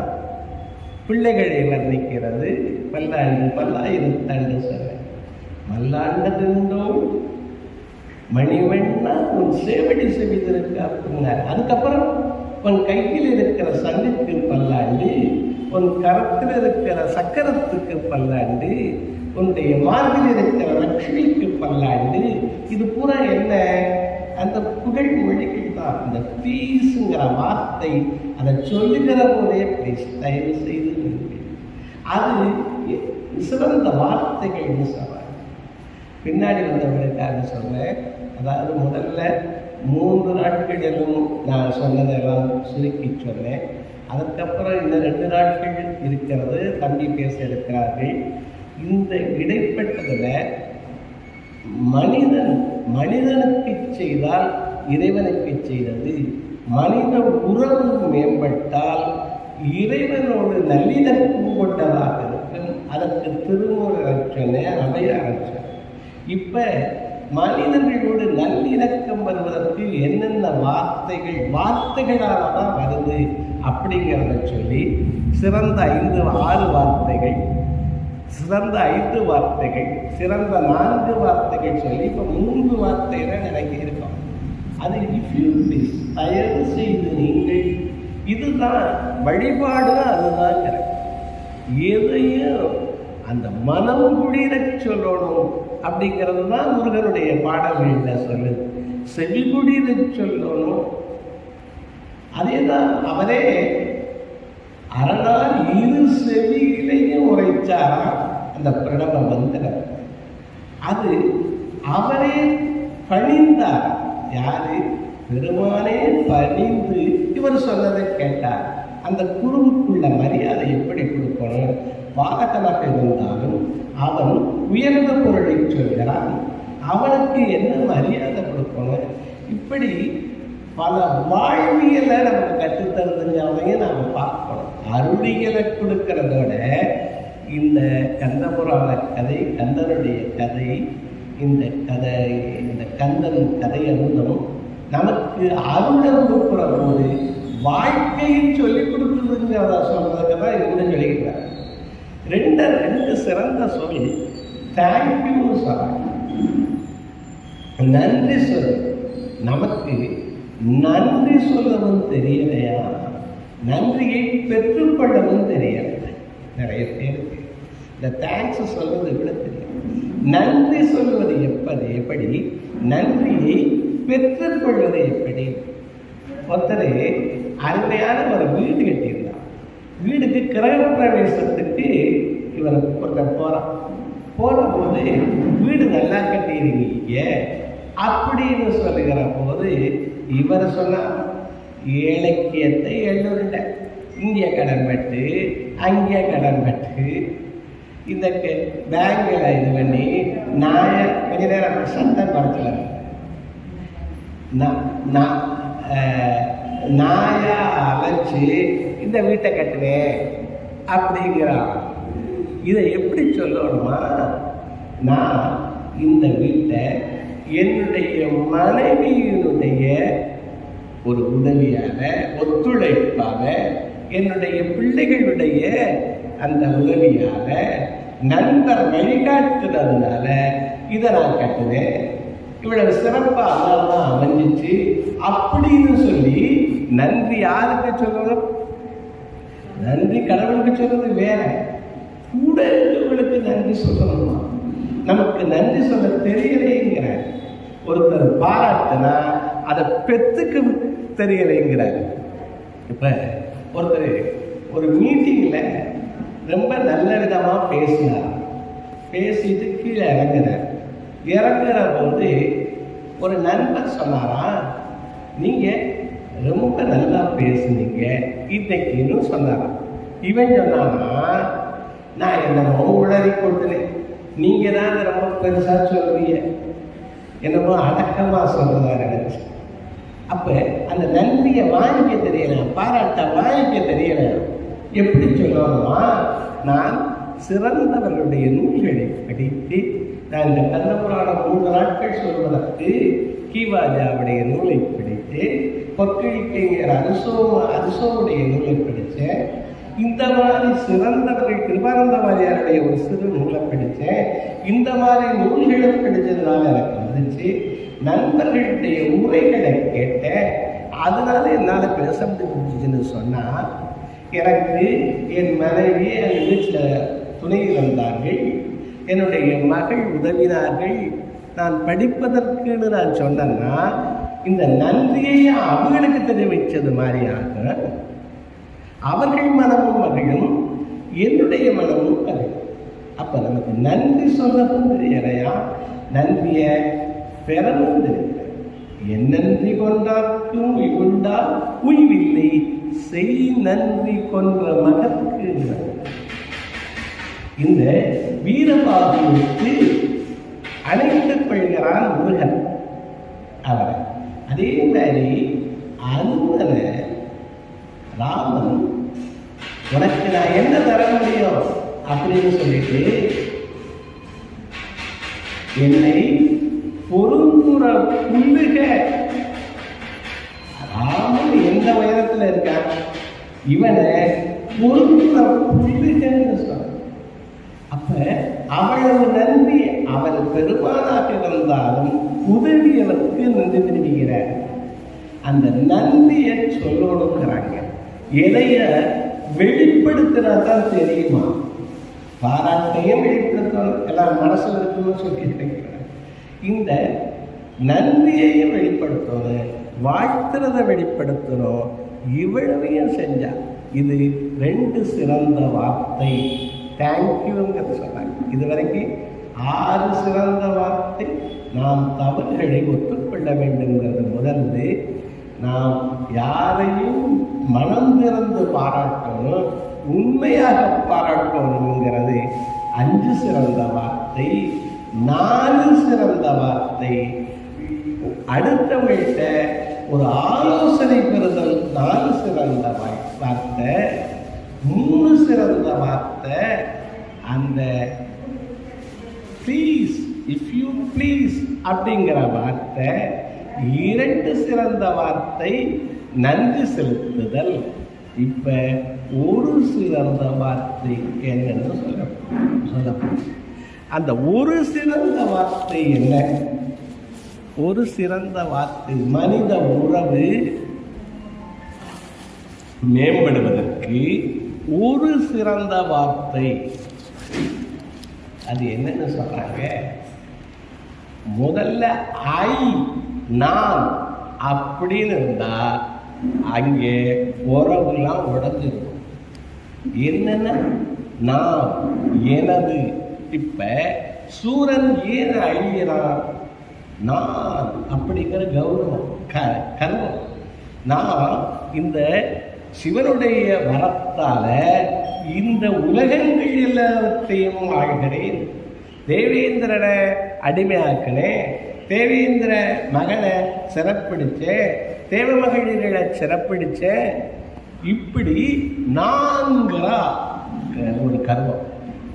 எனது இந்த வீரமகேந்திரபுரம் என்னுடையது, இந்த ஒரு அழகான தேவ தச்சன் அமைத்த அரண்மனை என்னுடையது, இவ்வளவு என்னுடையது என்னுடையது. அப்போ என்ன சொல்றாரு வள்ளுவன்? யான் எனது எனும் செருக்கறுப்பான் வானோக்கும் உயர்ந்த உலகமும் போகிறோங்கிறார். அப்ப ஒரு வார்த்தை நான் நான்னு எப்பவெல்லாம் பேசுறோமோ அப்பவெல்லாம் உறவு உடையுதுங்கிற.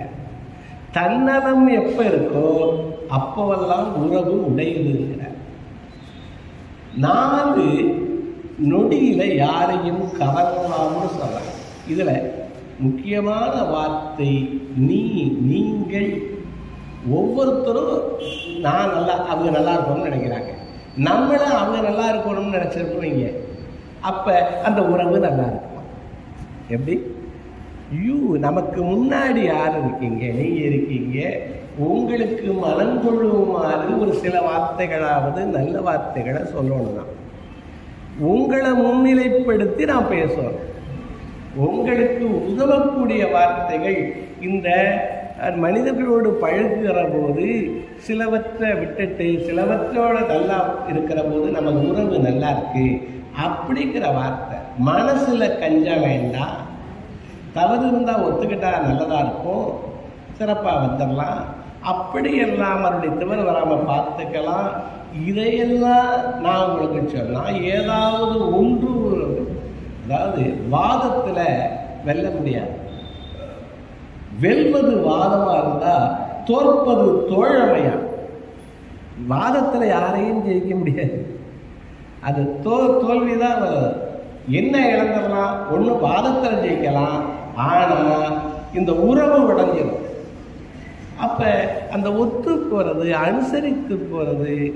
எங்கள் தாயெல்லாம் சொல்லுவாங்க, யார்கிட்டையும் எதவா பேசணும், எதவானா இதமாக பேசணும்னு சொல்லுவாங்க. அப்போ அந்த முன்னாடி யார் இருக்காங்களோ அவங்கள பற்றி நம்ம சிந்திச்சோம்னா, அவங்களுடைய கவலைகளை பட்டோம்னா, அந்த கவலைகளுக்கு மருந்தாக இருந்தால் அவங்களும் மகிழ்வார்கள், நம்மளும் மகிழ்வோம். சொல்லுவாங்க, ஊராம் பிள்ளைய ஊட்டி விடத்தா தமிழ தானே விட, ஊராம் பிள்ளைய ஊட்டி விடத்தா. இதுக்கு என்ன சொல்றாங்கன்னா, நமது ஒருவனுடைய மனைவி ஊராம் பிள்ளையா, யாரோ பெற்ற பிள்ளை, அதை நல்லா பார்த்துக்கிட்டா அவங்க முழுகாம வைக்கிறாங்க. அவங்கள நல்லா பார்த்துக்கிட்டோம்னா நம்ம வீட்டு பிள்ளைய அவங்க நல்லா பார்த்துக்குவாங்க. சரியா? ஊரான் பிள்ளை. இப்போ மருமக அடுத்த வீட்டு பிள்ளை, அதை நல்லா பார்த்தா நம்ம பேர பிள்ளைய அவங்க நல்லா பார்த்துக்குவாங்க. ஊரா பிள்ளை. இது ஒரு உலக வழக்கா இந்த பழமொழியை சொல்றது உண்டு. நமது நாகராஜன் அவர்கள் இங்கு தமிழில் துறை தலைவராக இதாக இருந்தாங்க, உயர்நிலை தமிழாசிரியராக. அவங்க பாதை மாறிய பழமொழிகள் அப்படின்னு நூல் எழுதியிருக்காங்க. அந்த பழமொழி எப்படி வழங்கப்பட்டது, இன்னைக்கு எப்படி மாறி போச்சு அப்படின்னு ரொம்ப ரொம்ப அருமையான நூல், சில நூல் எழுதியிருக்காங்க. அது மாதிரி இதெல்லாம் இந்த ஊராம் பிள்ளையை இது மாதிரியும் சிந்திக்கலாம்னு சொல்கிறேன். என்ன சொல்கிறேன், அடுத்து நம்மளை சுற்றின இருக்கவங்க, நம்ம மனைவி நல்லா இருந்தால், மகன் நல்லா இருந்தால், பேரன் நல்லா இருந்தால், நண்பர் நல்லா இருந்தால், அவர்கள் எல்லாரும் நம்ம நாக்கு நல்லா இருக்கும். அப்போ அந்த யூ அதுதான் வார்த்தையில் சிறந்த வார்த்தைன்னு சொல்கிறாங்க. இன்னொரு புத்தகம் நான் பகிர்ந்து கொள்வது உண்டு, இன்னும் கொஞ்ச நேரம் இருக்கிறதுனால. இந்த மனித உறவுகளில் யாரையும் 4 நொடியில் கவரலாம். யாரையும் எத்தனை நொடியில் கவரலாம்? 4 நொடியில், 4 செகண்ட்ஸில் பார்க்கவும் கவரலாம். ஒரு 40 வருட உறவு, 50 வருட உறவு 4 நொடியில் ஆரம்பிக்குதுங்கிறார். முதல் நொடி என்னன்னா, ஒருத்தரை பார்க்குற போது புன்னகை இருக்கணுங்கிறார். இப்போ புன்னகையெல்லாம் ரொம்ப விளையாயிடுச்சு. என்ன இருக்கணுமா? புன்னகை. பணிவுடைய இன்சொல்லாதல் அணியல்ல மற்றை பிறனார். பணிவு இருக்கணும், இன்சொல் இருக்கணும். இப்போ சூரனுடைய கதை அந்த பணிவு இல்லைங்கிறது தான். பிரம்மன் கொட்டுப்பட்டது அந்த சிவனுடைய அம்சத்துக்கு அவன் பணியவில்லைங்கிறதும் வித்யா கர்வம். இந்த அவனுக்கு கர்வம்ங்கிறது தான். இந்த கந்தபுராணம் உரையிடத்திலே நான் எனதை விட்டுட்டு அடுத்தவர்களையெல்லாம் நம்ம அவர்களுடைய நலத்தை பார்த்தா நம்ம நலன் நல்லா, முருகன் நமக்கு வாழ்வு தருவார் அப்படிங்கிறது தான் கந்தபுராணத்துடைய இது. அப்போ 4 நொடியில் ஒருத்தர் பார்த்தா அவங்களை நம்ம வசப்படுத்தலாம். முதல் நொடியில் அந்த புன்னகை, நான் நிறைய இந்த புன்னகையை பற்றி பேசுகிறேன். Smile is a curve which can make anything ஸ்ட்ரைட்னு பேசுகிறேன். அது ஒரு கருவு தான். ஒரு வட்டம் போட்டு யூவை இப்படி போட்டால் மகிழ்ச்சியாக இருக்குது. அந்த வாய் இருக்கிற இடத்துல இப்படி போட்டோம்னா, யூவை கவுத்து போட்டோம்னா சோகமாக தெரியும். யார் நீங்கள் மகிழ்ச்சியாக நம்ம இருந்தால் நமக்கு எதிரே இருக்கவங்கள மகிழ்ச்சியாக இருப்பாங்க. உறவுங்கிறது கண்ணாடி மாதிரிங்கிறோம். கண்ணாடி முன்னாடி நம்ம எப்படி இருக்குமோ அப்படிதான். அப்போ இறைவனுடைய முன்னாடிய அவனை போற்றி மகிழ்ந்து இருக்கிறோங்கிறாங்க. எங்கேயும் அந்த புன்னகை முக்கியங்கிறாங்க. நான் புன்னகைக்கு அதெல்லாம் எப்படின்னு கிளாஸில் எடுக்கிறது உண்டு. மேப்பல்லு தெரியலாமா புன்னகைனா, கீப்பல்லு தெரியக்கூடாது, கெக்கப்பிக்கேன்னு சவுண்டு வரக்கூடாது. இது மாதிரி சிரிக்க சொல்கிறது நான் பிள்ளைகளை எல்லாம். என்ன பண்ணலாம்? மேப்பல்லு தெரியலாம், கீப்பல்லு தெரியக்கூடாது, சத்தம் வரக்கூடாது. இப்படியெல்லாம் பிள்ளைகளை சொல்கிறது, ஃபோட்டோலாம் எடுக்கிறது. அதே மாதிரி 2வது பார்வை தாங்க. அந்த ஐ கான்டாக்டுங்கிறாங்க. கண்ணை பார்க்கறது. நெத்தியை பார்த்தா கண்ணில் வருமா, அது வரைக்கும் பார்க்கலாம். இப்போ கொஞ்சம் வழுக்கத்து கத்தலையாக இருந்தால் இது வரைக்கும் பார்க்கலாம். நெத்தியை பார்த்தா கண்ணை பார்க்கறது அப்படியே இறங்கும். அது ஐ கான்டாக்டுங்கிறாங்க. 3வது தொடுதல்ங்கிறாங்க. அது அந்த கை கொடுக்கிறது, அதிலேயே தெரிஞ்சிருப்போம். இதெல்லாம் நிறைய சொல்லிக் கொடுக்குறேன் பிள்ளைகளுக்கு. நான் தொடர்ந்து கல்லூரியில் அவர்களுடைய முயற்சியில், அவர்களுடைய பள்ளியில் ஒரு 3-4 ஆண்டுகளுக்கு முன்னாடி நான் பயிற்சி எடுத்தேன்.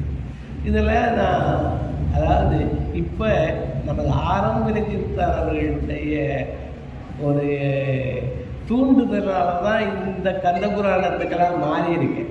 நான் இது வரைக்கும் பள்ளி கல்லூரிகளில் பிள்ளைகளுக்கு ஒரு தன் ஊக்கப்பயிற்சி, தன் முன்னேற்ற பயிற்சி இதைத்தான் கொடுக்குறேன். அப்போ சொல்கிறது தான் இதோட சேர்த்து இன்றைக்கு 3 நாளைக்கு கதையை இன்னொருவர் சொல்ல வேண்டியது இருக்கிறதுனால இதை உங்களோட பகிர்ந்துக்கிறேன். இது உங்களுக்கெல்லாம் பிடிச்சிருக்கா? உங்களுக்கெல்லாம் கொஞ்சம் இது இருக்கா? அப்போ அதோட பெருமானோட சேர்த்து தான் சொல்கிறேன். அது மாதிரி அந்த 3வது நொடியில் 4வது நொடியில் தான் பேச தொடங்குறோமா. நம்ம பேச தொடங்கினாலே நமக்கு அதுக்கு தான் என்னென்னலாம் பேசுகிறாங்கிற வணங்குங்கள், வாழ்த்துங்கள், பாராட்டுங்கள், நன்றி கூறுங்கள். இதெல்லாம் 4 நொடியில் யாரையும் கவரலாங்கிறாங்க. அப்புறம் 5 விஷயம் செஞ்சால் இந்த உறவு மேம்படும்.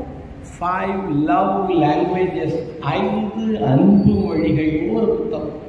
அந்த புத்தகத்தில் என்ன சொல்லுது? முதல் மொழி எதெல்லாம் செய்யணும், முதல் மொழி நான் இருக்கிறேன் அப்படின்னு சொல்ற ஒரு வார்த்தை நம்ம அடுத்தவர்களுக்கு எதை கொடுக்கலாம்? அதுதான் சொல்லிட்டு வரேன். ஆமும் சார்ந்த கடைக்கொடுக்காலை தொல்காப்பியம் சொல்லு. இந்த வயதான போது என்னெல்லாம் செய்யலாம்னு சொல்லு. அப்ப சிறந்தது பயிர்த்தல் இறந்ததின் பயனேங்கிறார். இவ்வளவு நாட்களாக கழித்த நாட்களுடைய பயன் என்ன? சிறந்தது பயிர்த்தல், நல்லதை எல்லாரோடையும் சேர்ந்து செய்யறது அப்படிங்கிறது யாருடையது? தொல்காப்பியம் நமக்கு சொல்லுது. 5 விஷயம் செய்யலாம்ங்கிறாங்க. இது யாருக்கு அரவணைப்பா? இப்ப முருகன் என்ன பண்றாரு? நான் என நின்ற பெருமாளே, நம்ம கவலைங்கிற போது கவலையை தீர்த்தருள்வான், வினை தீர்ப்பான் அப்படிங்கிற ஒரு நம்பிக்கை. அது மாதிரி நம்ம ஒருத்தட்ட ஒரு உதவி கேட்டா அவங்க செய்வாங்க. அப்ப எது 5 லவ் லாங்குவேஜ், 5 மொழி, அன்பு மொழி. முதல் மொழி என்னன்னு சொல்றாங்க? ஒரு அரவணைப்பான மொழி, ஆதரவான மொழி. இது ஆங்கிலத்தில் அஃபர்மேஷன் அப்படின்னு சொல்றோம். அஃபர்மேஷன். 2வது என்னத்தை அடுத்தவங்களுக்கு கொடுக்கலாமா? இந்த பரிசுகள் கொடுக்கலாம். சின்ன சின்ன பரிசு கூட கொடுக்கலாம். அன்னைக்கு என்னுடைய பேருக்கு ஒரு வாழ்த்து அட்டை தான் கொடுக்குறாங்க. அது எனக்கு அவ்வளவு மகிழ்ச்சி. அதனால கடைசியில் பேப்பர்களை வச்சுட்டு, இந்த சர்டிஃபிகேட்னா பேப்பரில் அதை வச்சுக்கிட்டு என்ன பண்ண போகிறான்? எனக்கு புத்தகங்கள் மேலே ரொம்ப காதல். புத்தகத்தை யாருக்கும் கொடுக்க மாட்டேங்கிறேன். புத்தகத்தை வைக்கிறதுக்கு இடமும் இல்லை. கொடுங்கங்கிறாங்க, பரிசுகள் கொடுங்கிறாங்க. நம்மளால் இந்த சர்டிஃபிகேட்லாம் வச்சுட்டு என்ன பண்ண போகிறோம்? பிள்ளைகளுக்கே கொடுங்கங்கிறாங்க, பேரம்பேத்திகளுக்கே கொடுங்கங்கிறாங்க. இருந்தாலும் மனசு வர மாட்டேங்குது. இந்த பரிசுகள் கொடுங்கிறாங்க. முடிஞ்ச வரைக்கும் எல்லாருக்கும் பரிசுகள், மனசு மகிழ்ந்து. அந்த பரிசு பெறுகிறவரும் எழுதுகிறான், கொடுக்கிறவரும் மகிழ்கிறான். இது அளவரப்பான சொல்லு. 2வது பரிசுகள். 3வது என்ன சொல்றாங்க? அவங்களோட நேரம் செலவழிக்கிறாங்க. அந்த நேரம் தான் நம்மளால செலவழிக்க முடியல. ஒரே வீட்டுக்குள்ள இருக்கா, இருந்தாலும் தொடர்பு எல்லைக்கு வெளியில இருக்கா. நேர செலவு, பிரத்யேகமான நேரங்குடங்கள், ஒவ்வொருத்தருக்கு நேரத்துக்காக எழுதுறாங்க. 4வது தொடுதல் வேணுங்கிறாங்க. நம்ம இப்போ தொடர்றதே விட்டு போச்சு. இப்போ கொரோனா காலத்தில் தொடலை விட்டு பரவாயில்ல. ஆனால் இப்போ பிள்ளைகளை ஒரு தலையை தொட்டு எங்கே எப்போ வாழ்த்துறாங்க, பிள்ளைகள் காலை தொட்டு எப்போ வணங்குறாங்க, இப்படி தான் இருக்கிறாங்க. கொஞ்சம் இதெல்லாம் வரணும். இப்போ பிராமண சமுதாயத்தில் நான் பார்க்குறேன், அவர்கள் பெரியவர்களை அப்படியே விழுந்து வணங்குறாங்க. அதாவது அரசியலில் வணங்குறதெல்லாம் நான் சொல்லலை. அதாவது தொட்டு குட்டச்சு பேண்டச்செல்லாம் சொல்லி கொடுக்குறோம். தலையை தொட்டு வாழ்த்தலாம். நம்ம அந்த தொடுதலே போயிடுச்சு. இது ஒரு பரிசுங்கிற. 5வதாக முதல்ல என்ன சொல்றேன்? நான்கிற ஒரு அரவணைப்பு. 2வது ஒரு அதற்குன்னு ஒரு நேரம் செலவழித்து அவங்களோட இருக்கிறது, பேசுறது, விசாரிக்கிறது. 3வது சின்ன சின்ன பரிசுகள். 4வது பரிசம். 5வது சொல்லி வாழ்த்து சொல்லி இதை நிறைவு செய்யலாம். 5வது என்ன சொல்றாங்க? சர்வீசஸ். சின்ன சின்ன உதவிகள் செய்யணும். சும்மா பேச்சோடு நிற்கக்கூடாது. சின்ன சின்ன உதவிகள். நான் அந்த காலத்தில் வீட்டில் எந்த உதவியும் செய்யறது. அந்த காலத்தில் பேப்பர் எடுத்து வச்சுக்குவேன். அதில் இந்த கிரிக்கெட் நடக்கிறது அதை இதையும் படிச்சுக்கிட்டு என்னத்தையாவது பண்ணிக்கிட்டு இருக்கேன். உதவியே செய்தது. ஆனால் என்னுடைய துணைவியார் அவங்க ஆசிரியையாவது வந்தாங்க. விடிய காலம் 5 மணிக்கே எழுந்திரிச்சு எல்லாம் சமைச்சு எல்லாருக்கும் வச்சு துவைச்சு அப்படியெல்லாம் பண்ணிட்டு போவாங்க. நான் இப்படி படிச்சுக்கிறது இப்போ அலுவலகத்துக்கு கூட 10 நிமிஷம் லேட்டாக தான். அப்போ இதற்கப்புறம் இந்த மாதிரி நூல்களை படித்து இதை படித்ததுக்கப்புறம் டயத்தை இந்த உதவிகள் சர்வீசஸ்ன்னு சொல்கிறாங்க. சின்ன சின்ன உதவிகள் செய்கிறது நான் இப்போ 4-5 வருஷமாக கற்றுக்கிட்டு இருக்கேன். நான் இப்போ அவங்க அந்த வாஷிங் மிஷினில் இருக்கிற துணியை எடுத்து காய போடுறேன். எங்கள் அடுக்கிறதுலேருந்து வந்து இருக்கவங்க வந்திருக்காங்க. காய போட்டதை காஞ்சதுக்கப்புறம் உணர்த்தினதுக்கப்புறம் எடுத்து மடித்து வைக்கிறேன். எவ்வளவு துணி இருந்தாலும் அதை மடித்தா தான் இருக்கு.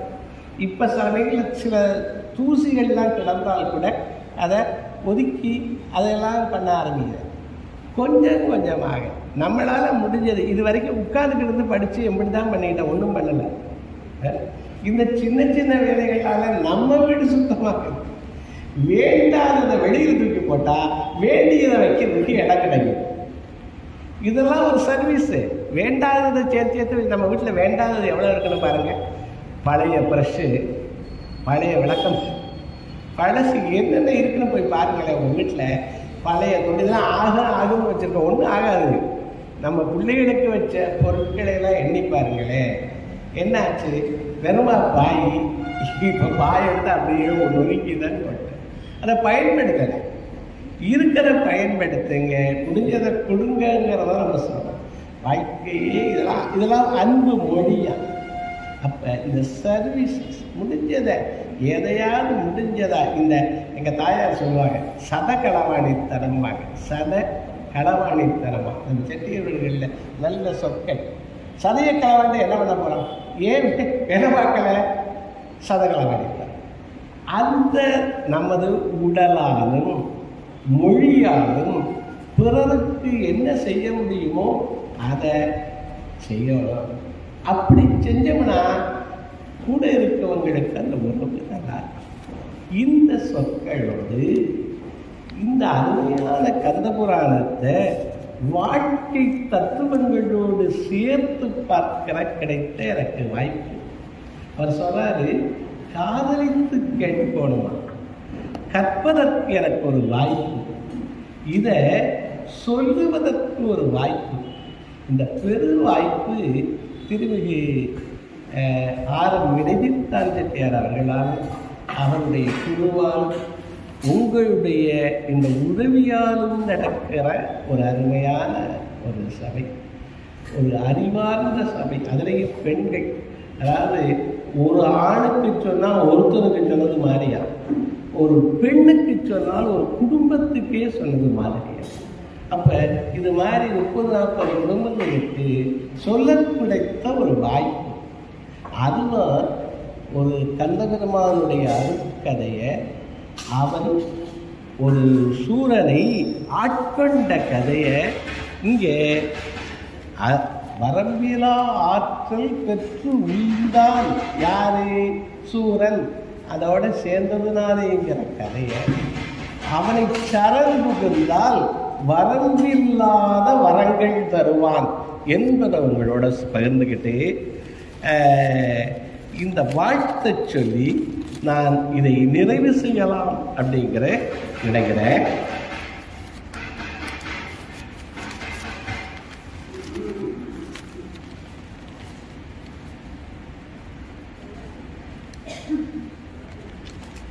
தேவேந்திரனுடைய பட்டாபிஷேகத்தை இன்றைக்கு வந்திருக்க அண்ணன், இன்றைக்கு வந்திருக்கிற எனது இனிய நண்பர் திரு நாகராஜன், தமிழ்மதி நாகராஜன், அவர் தமிழ்மதி ஒரு பத்திரிகை நடத்துறதுனால தமிழ்மதி நாகராஜன் சொல்கிறது, நல்லாசிரியர் திரு ராமசாமி, எனது அழைப்பை ஏற்று வந்திருக்கிற ஐயோபியினுடைய சீனியர் மேலாளராக இருந்த திருமிகு முத்தையா அண்ணன், திருமிகு ஜெயாச்சி, மற்ற ஏனைய அறிவார்ந்த உங்களையெல்லாம் மீண்டும் வழங்குகிற நல்ல வாய்ப்பை கொடுத்த கந்தசஷ்டி கழகத்துக்கு எனது நன்றியை தெரிவித்துக் கொள்கிறேன். அதை ஒருங்கிணைக்கிற திருமிகு வினைதித்தாள் செட்டியார் அவர்களுக்கும் என்னுடைய நன்றியை தெரிவித்துக் கொள்கிறேன். என்ன சொல்கிறாங்க? இந்த பட்டாபிஷேகம் துய்யதோர் மறைகளாலும் துதித்திடற்கரிய செவ்வேள் செய்ய பேரடிகள் வாழ்க. என்ன? மறைகளாலும் துதித்தற்கரிய அந்த செய்ய அடிகள் வாழ்க, சேவலும் மயிலும் வாழ்க, வெய்ய சூர் மார்பு கீண்ட வேற்படை வாழ்க. வேலை பற்றி நான் வேல் விருத்தம் தான் நான் படித்தேன். அவள் அது என்ன பண்ணுது? வேல் தனித்து நடக்கிற போது துணை வருதான். இடத்தும் வருகிறதாம், பலத்தும் வருகிறதாம், அருகே வருகிறதாம், முன்னே வருகிறதாம். அப்படி முருகனுடைய அருள் உங்களுக்கெல்லாம் தொடர்ந்து வர வேண்டும் என்பதையும் வேண்டி வெய்ய சூர் மார்பும் கீண்ட வியற்படை வாழ்க, அன்னார் பொய்யில் சீர் அடியார் வாழ்க. இன்றைக்கு இந்த அடியார்களை பற்றி பேசணும், மனித உறவுகளை பற்றி பேசணுங்கிறதான் என்னுடைய எண்ணம். அதனால தான் இந்த பாடலை எடுத்தேன். அவர் என்ன சொல்றாரு?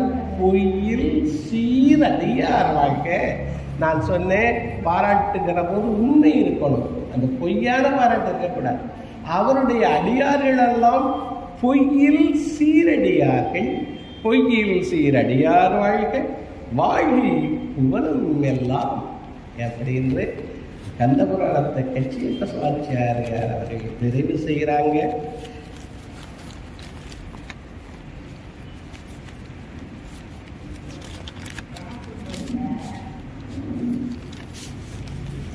ஆறிரு தடந்தோள் வாழ்க, அறுமுகம் வாழ்க, வெற்பை கூறு செய் தனிவேல் வாழ்க, குக்குடம் வாழ்க, செவ்வேள் ஏறிய மங்கை வாழ்க, யானைதன் அணங்கு வாழ்க, மாறிலா வள்ளி வாழ்க, வாழ்க சீரடியாரெல்லாம், வாழ்க சீரடியாரெல்லாம் என்று தெரிவித்து இதை நிறைவு செய்கிறேன். வணக்கம். வான்மிகில் வள்ளாது கொள்க, மலிவலம் சுரக்க, மன்னன் பொன்முறை அரசிக, குறைவிலாத உயிர்கள் வாழ, சைவ நெறி ஓங்குக உலகமெல்லாம் என்று நிறைவு செய்கிறேன். நண்பர் தமிழ்தின ஆசிரியர் அவர் 2 வார்த்தை சொல்ல சொல்லலாம். எல்லாருக்கும் வணக்கம். நம்ம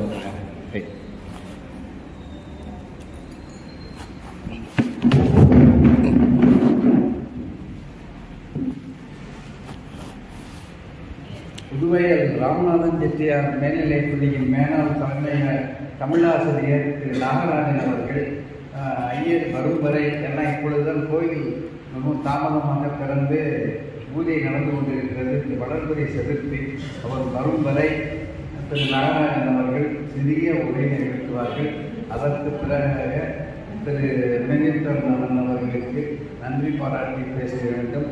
அப்புறம் தீபாராதனை வெளியிடலாம். அனைவருக்கும் அன்பான